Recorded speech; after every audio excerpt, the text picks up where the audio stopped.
Today we're quickly talk about the Simian versus head and heart line, just to explain to some of you, and some rising lines, because many of Simian owners have other lines that rise from the Simian itself. So we're going to be talking about those. So let us go to the first slide. Here we have a picture of a Simian line, and you might not be able to see properly, but this other one is got a head and heart line thusly.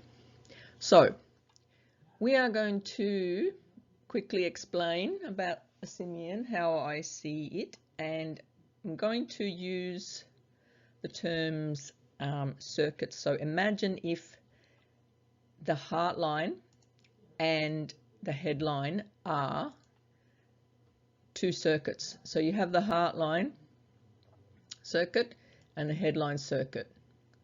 So when a situation requires an emotional response, the heart line kicks in, and if a situation requires something intellectual or analytical, the headline takes over. So they're two separate circuits on how the person thinks and feels.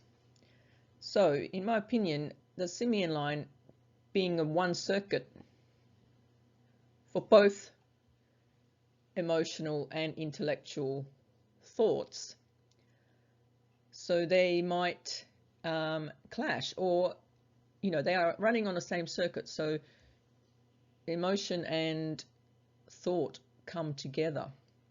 So they might be difficult for them to be so open-minded. As we discussed in my previous video, we had the open-mindedness because of the space in between the two lines. So the objectivity and open-mindedness might be a little bit difficult for them. So to explain that a bit, so say the Simian line person is experiencing emotions, but the headline will take over. So they are going to be thinking and asking themselves, why do I feel this way? And why do I feel that I feel this way? So analyzing everything and bringing the analytical aspect into an emotional thought. So that is very common with the Simian line. Not saying it's negative, but it's can be a very positive marking, because the Simian line character is generally very passionate. So especially about what they do. So in the workplace, both the head and the heart needs to be in what they do. So if they can find a job or career which allows their head and heart to be in it, they will most likely excel. So talking about these rising lines, I'm just going to bring up a new picture, because it depends on where the line rises from. So we have here the index, middle and ring fingers, called Jupiter, Saturn and Apollo, if you are at all aware of palmistry terms. So I've written them down there in case I'm babbling and you don't know what I'm saying. Mind you, you're welcome to comment if you think that you don't understand something or you would like more information. So let me know. I'm happy to discuss that. So Simian line, rising lines. So like on my previous videos, you may have seen different Simian line types. So I just wanted to explain a bit more, because it's still a question. So I'm just going to give you an idea of what I believe. Let me know if you disagree. I'm happy about that. Let me know if you agree. That's good too. So if we're rising line, say, comes away there and goes towards Jupiter, it's trying, this is like a branch. Whenever there's branching lines, they're trying to get energy from another source. So instead of the single thought rushing from one end to the other without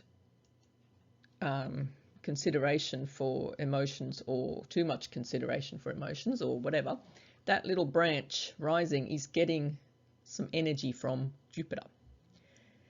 And because it is on the emotional side, that is showing that the person is quite sentimental. Love is ideal for them, is the ideal thing, is to have love and ideal partner in their life. And the higher it is, the more sentimental type of personality. So very sentimental. Next, if we have a line that rises in between, it doesn't quite go to Saturn or Jupiter. So if the line branch is going towards between Saturn and Jupiter, that shows more common sense in the affections. So not very sentimental, but not foolishly sentimental either. So they have common sense in love relationships. That's what that shows, in my opinion. So to the Saturn, if there's a line that rises to Saturn, that shows someone who is not sentimental at all, but very passionate. They can be sensual, very passionate, but more of a physical desire in love relationships, not so romantic and sentimental, but yes, more physical. The Apollo is very rare that's one going to rise to Apollo. If you have one, I'd love to see it. I've not seen one anyway. There can be various reasons for a line rising to Apollo. In my opinion, it's not to do with relations. If it is, it can relate to the person being attracted to someone in the creative arts. Somebody who's attracted to, for instance, a specific type of artist, like a Bob Marley type artist, or somebody unique. So they might be attracted to creative type people. And it can also represent an actual success line, showing that the person does have creative ability, and it can actually be a success line that rises from the Simian Line. And they're not always that long either. They can be shorter, but it's pointing towards those mouths or fingers is what I'm talking about. So there you have it. If you have any questions, I'm happy to answer, and I'll see you next time.